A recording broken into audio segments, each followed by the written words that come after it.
as she's creating the life outside of her that she wants. She's living the life and the feeling and the body and the worth right now, which makes everything around her a cherry on top of the cake.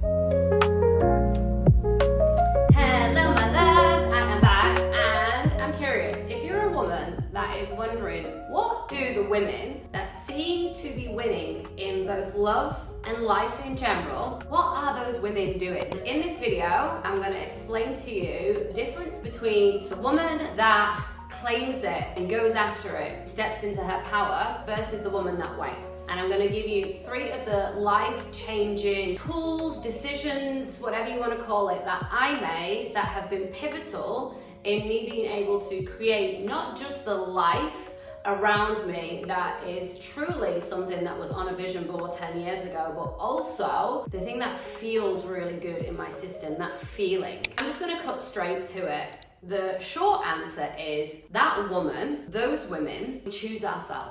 We truly choose ourselves. And I'm not talking about bubble baths, massages, fancy holidays, and great clothes. Though those things are amazing, and I'm a yes to all of those things, just simply because they're awesome and they feel good. But really, truly choosing yourself is being deeply connected to all of the shadows and the things that once upon a time, maybe society told you that you weren't good enough because you have those beliefs or you have those thoughts or you have that way of being. What I see so many women do, and this was me myself as well, is stayed small. Played small in life, only ever really went after the bare minimum. Didn't really go after the really big things that I really wanted to experience, and was so scared to be seen, to take up space. And this doesn't necessarily mean like coming on here and doing a YouTube video and getting up on a stage and speaking in front of hundreds of people. Even taking up space in my own family or in my own circle of friends that was really aligned with my true truth, even that felt really scary for me. I was really afraid to really know and experience me being that true, fully expressed version of myself in all areas of my life. I was scared. Because once upon a time, I was told that I was too much and I was difficult, and that very wounding was carrying forward throughout my entire life. What I'm going to present to you now is like the difference between the woman that waits and the difference between a woman that does the uncomfortable thing of really truly choosing herself in a world where women are suppressed and told to stay small, not use their voice, and not have an opinion. I'm not saying don't be happy with what you have or be grateful, but you also get to dream big. You also get to have the things that you really want to experience, and you get to feel the way you want to feel now, not later.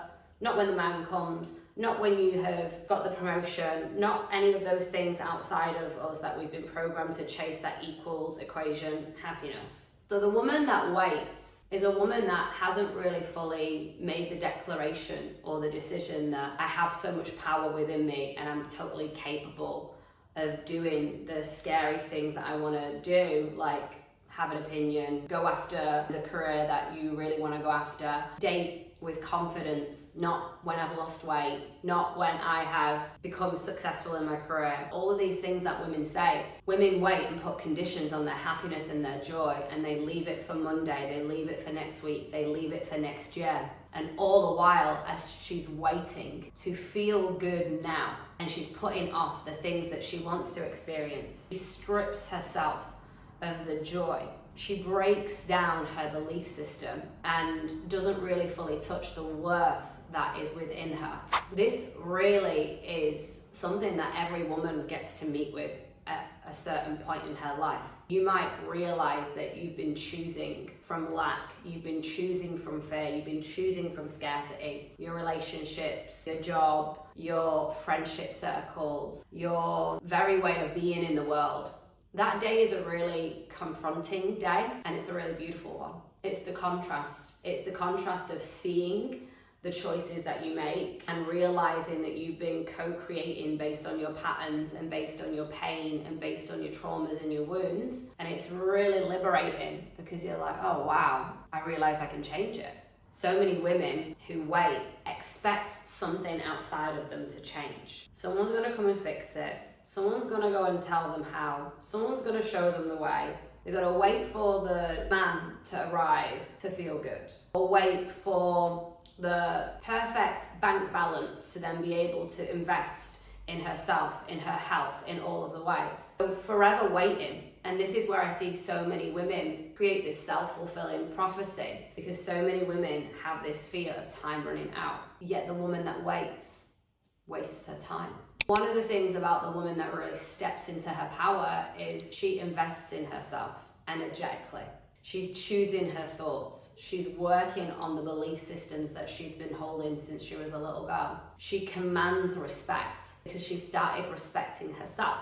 She makes decisions from this place of intentionality, of what it is that's really going to align with her and her truth and what she wants and what is in the direction of the things that she desires. But the thing with her is that she doesn't put off her feeling of worthiness and love and devotion and compassion and joy and pleasure towards herself for when the desires come. She doesn't chase the carrots. She doesn't chase the man. She doesn't chase the job. She doesn't chase the body weight figure. She doesn't chase the perfect lifestyle. She doesn't chase these carrots because she knows that she's the carrot. All the while, as she's creating the life outside of her that she wants, she's living the life and the feeling and the body and the worth right now, which makes everything around her a cherry on top of the cake. So if you're hearing this and you're really feeling like deeply like, yes, I want that texture, I want that feeling, I want that sensation, I want that energy, I want that life, that lifestyle around me, then I'm going to give you 3 of the most pivotal moves that I made that has allowed for me to be in this sense of like, oh, I truly am choosing myself each and every single day in so many ways. So the number 1, I have, over the course of the last 10 years, invested time, money, and energy into myself. I am my most valuable asset. I am the shapeshifter in my entire life. So investing time each and every single day into me in all of the ways, down to the people that I spend time with, down to the mentors and the coaches that I choose, down to my friendship girlfriend circles, down to the men that I choose to date. It's all invested really intentionally. The time and the way in which I move my body and I support my health, the food that I eat, the energy in which I let myself get exposed to. I've not watched the news in 5 years. I don't scroll social media. I'm very intentional about my invested energy of what comes to me and what I give out as well, and who gets access to me. And this is the out of the boundary, because your first boundary of respect has got to be with yourself. How you talk to yourself, who you associate with, who you give your energy to, whose energy you accept, where you spend your money, how you spend your money, how you invest it, how you create it, how you move it, is all a boundary that's living inside of your nervous system. And that is the number 1 way in which you can really, really choose yourself. Number 2 is a whole lifestyle upgrade. What I mean by that is it took me years to move out of emotional binge eating and eating foods that didn't feel good in my body, that didn't have a positive, effective result on my body, and really releasing the shame that was attached to how I was living were 2 really important journeys that I went on. And I'll tell you why. If we're holding an energy connected to how we behave outside of ourselves, we're gonna form an identity around it. So mine was, in my 20s, I was the fuck up behind the scenes. Something's wrong with me, I need to fix myself. So I put the identity on of the confident party girl who was the career woman, who was ticking all of the boxes outside of her. So what you would have seen if you would have seen me in my 20s is this really outgoing girl that used to travel a lot, that had this high-flying fashion career, that had loads of cool friends, went to Burning Man, did all of the, cool parties with all the DJs and all the things. And if you would have seen inside of me, I was a broken girl who hated my body, was holding so much shame, and was trying to plaster this belief that there's something wrong with me, I'm fucked up. It took me really confronting my shadows and my flaws, perceived flaws, to really heal those parts of me, to then change my lifestyle. I had to confront the flaws and the shame and the guilt before addressing any of the outside behaviors, because maybe you can relate to this. Have you tried the diets? Have you tried working out? Have you tried dating all types of men, yet at the same time, you keep receiving back the same experience? You keep receiving back, you tried the diet and then you ended up binge eating again. You went to work out once, twice, 3 times, and then you fell off the wagon and didn't exercise for a month, and then you gave yourself a hard time and pressurized yourself, so then you tried again, and it's the cycle. Or you went on the dates and then there were a bunch of no's, or men that ghosted you or whatever, so then you internally receive that as there's something wrong with you and you have to be fixed and all of the things.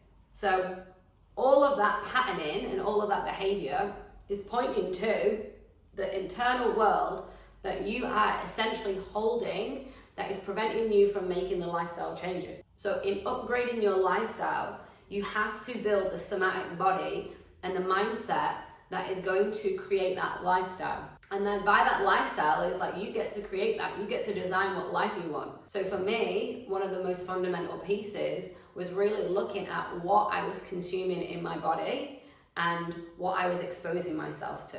And then number 3, and this is a really beautiful one, and I know it can be a really challenging one for so many women, especially if, and I can so resonate with this, is you're holding sisterhood wounds. You find it really challenging to trust women because you were bullied at school. You know, maybe you entered into school and you entered into school with like this flamboyance and this confidence, and you attracted loads of amazing attention from the boys and even the girls, and there was a few girls that were like, no, don't like that, and bullied you.